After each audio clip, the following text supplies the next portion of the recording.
right, here's another thing. I'll be going on for a 17 minutes. Yeah, 8 plus 12 is 20 plus 5 is, let's see, 12 plus 5 is 17, so 17 minutes.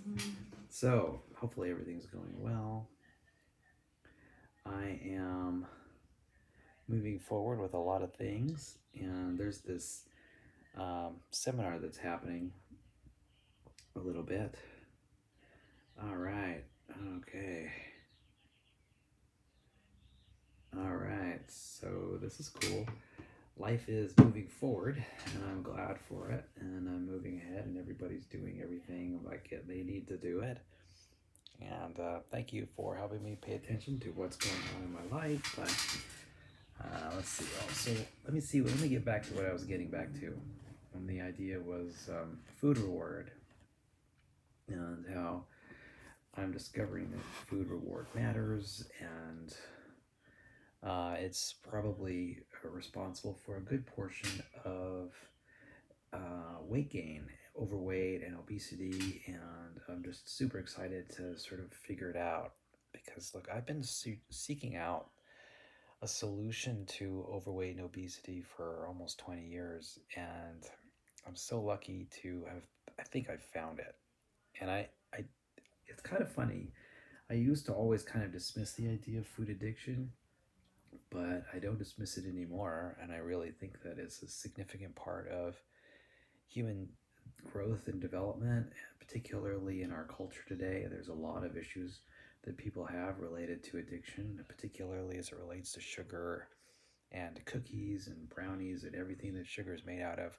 It really is powerful, and it's an addictive stimulator of the brain and of the nervous system. It's just what we need. And it's kind of funny. It's really, one thing I haven't done any experiments with or research on is figuring out the history of obesity.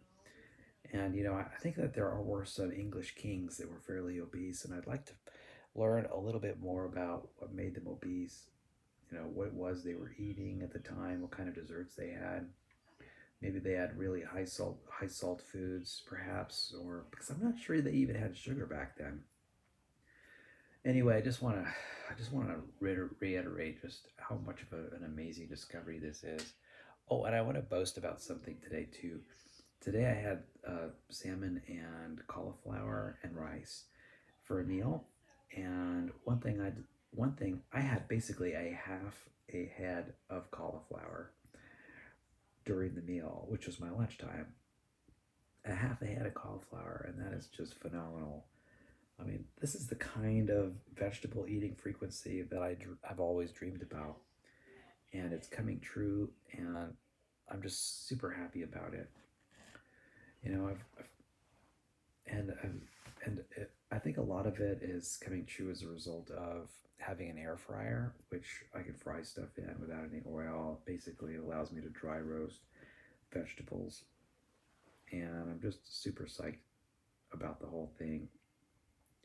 And I'm just totally stoked about the whole thing, and I just am so glad about being alive and being healthy and making it through this pandemic. Yeah, it's really amazing what we've all been through during this last year.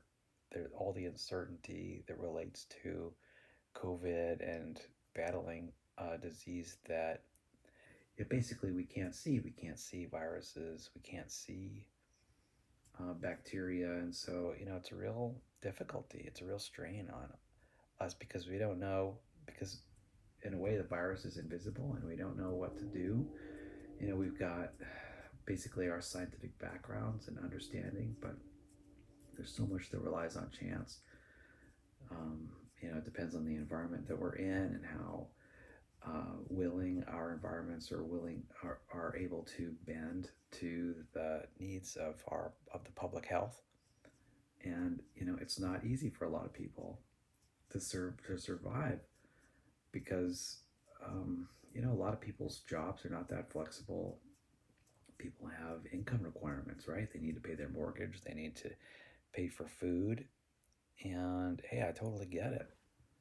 And oh, what's kind of interesting, I'm noticing there's a hair on my shit. Oh, by the way, speaking of personal grooming, I just bought a new electric toothbrush for only $50. It was a Sonicare, a Philips Sonicare.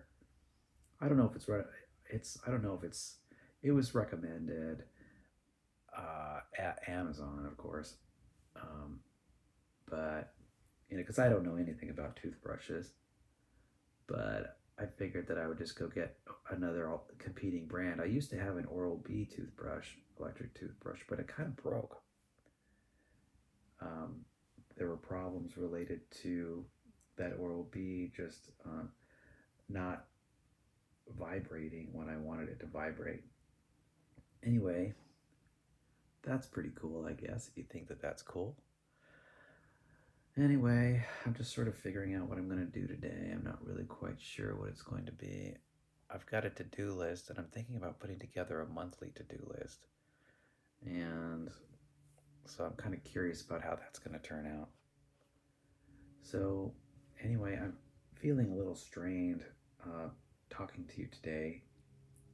I'm feeling observed, and I'm not sure if that is true or not, but anyway, I just want to celebrate today because I'm super happy for having defeated my food addiction.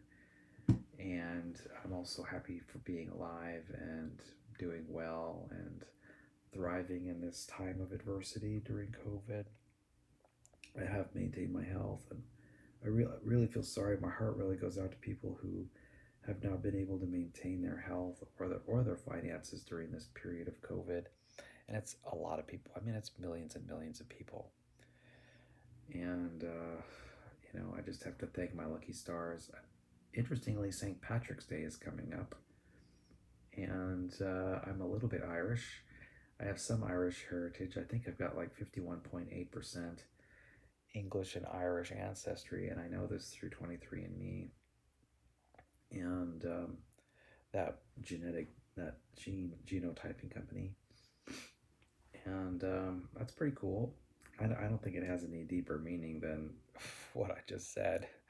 I'm not sure that means anything in particular, but it's kind of cool to have a holiday that's just peripherally related to me. A lot of holidays aren't peripherally related to me. Like, I got nothing to do with Thanksgiving, with the history of Thanksgiving, and I got nothing to do with New Year's Eve. I got nothing to do with Christmas. I got nothing to do with Halloween. So it's kind of neat to have a holiday that's somewhat related to what's going on in my life. Not that such a holiday could not be true for anyone else in their ancestry. Anyway, talk to you later.